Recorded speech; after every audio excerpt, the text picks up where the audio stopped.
Yeah, it was a disappointing outcome for Sanders supporters in California, certainly. But Clinton's win has to come with an asterisk.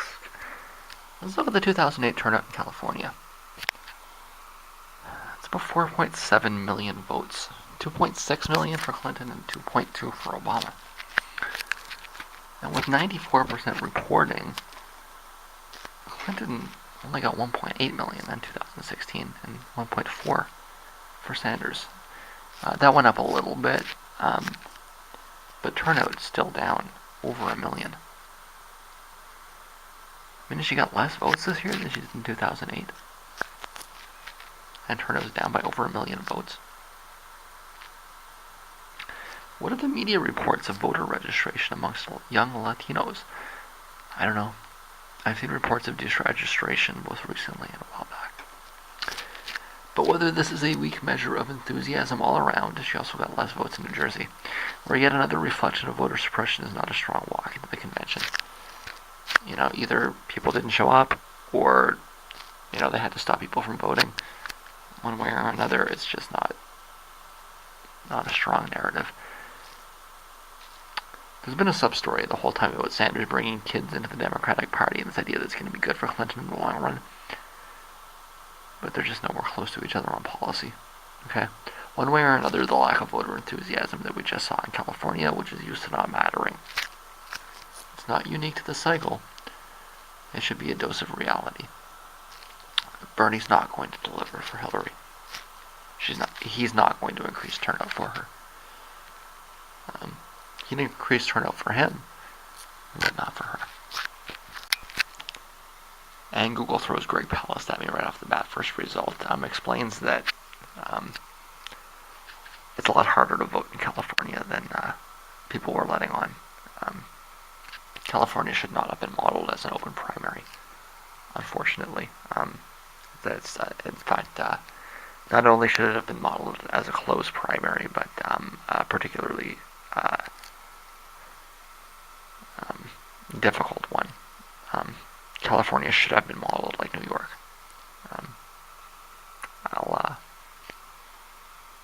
I'll admit error on the bad modeling, but not. It doesn't change anything I said. I've got a great idea for how Clinton can celebrate her gender identity. Why didn't she go around to elementary schools around the country and get all little girls to write their names on the bombs she plans to drop all over the world? Maybe if we're lucky, she can be the first woman executed for war crimes too. Actually, that glass ceiling's already been broken. There were women executed at the Nuremberg trials, but it's true. It's great to have a strong female war criminal in office for little girls to look up to. Maybe they can be war criminals when they grow up too. Of course, more sane people may suggest that Hillary Clinton is actually a terrible role model for girls, and that she's hindering this cause more than she's helping it. I saw a write-up in Democracy Now! That said Clinton has managed to convince people that she's a strong voice for women's rights, as though it was like some kind of joke, right? But that's America, right? Nobody cares about sanity in America.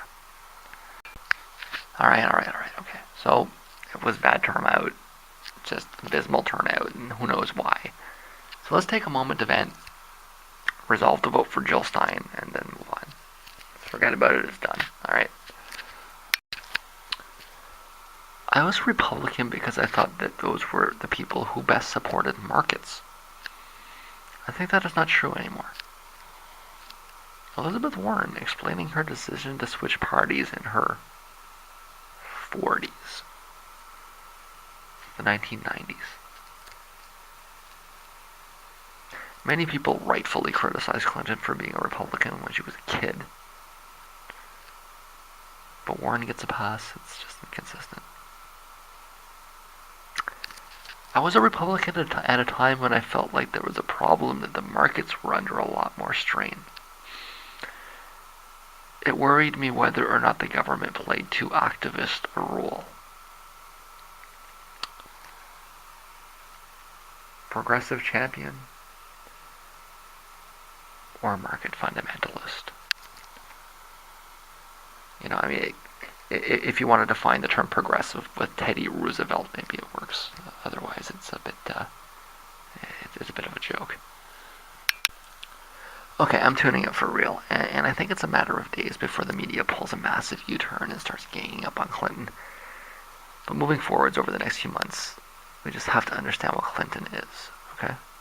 More than anything else, Clinton is a salesperson for the international arms industry.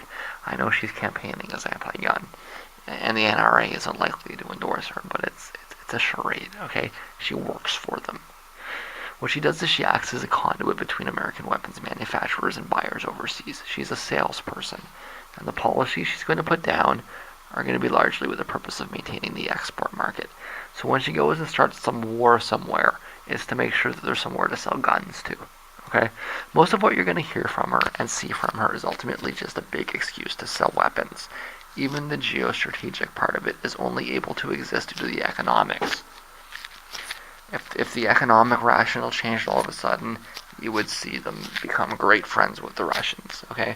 But so long as we need, so long as we have an arms industry that's running the government, we're going to have a belligerent foreign policy. The war economy is not inevitable. This idea that America needs the war economy to thrive is wrong. There's lots of ways out, and if you combine them together, you get a way forward. We could put just as many people to work making solar panels. Okay, but that's what we have in front of us. The imminent specter of total arms industry lobbyist control of the presidency. And it's what you need to prepare yourself for. Okay? She works for them.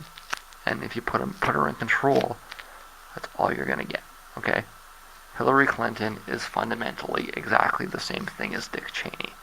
And the policies that we will get will be fundamentally identical to his, okay? It's disappointing, but it's what we have in front of us is what we got to deal with for another 4, God forbid, 8 years. So, deal with it. I just want to briefly point out this is a short vlog of just a few comments that were posted to my Google page. The day was spent archiving material from my music Facebook page. It was a big copy-paste operation.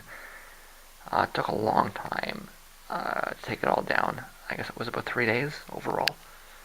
I suppose it's not too long, but there's otherwise no commentary or note of what I was doing on this day. So that's just to put in there. This was a part of a process of taking data off.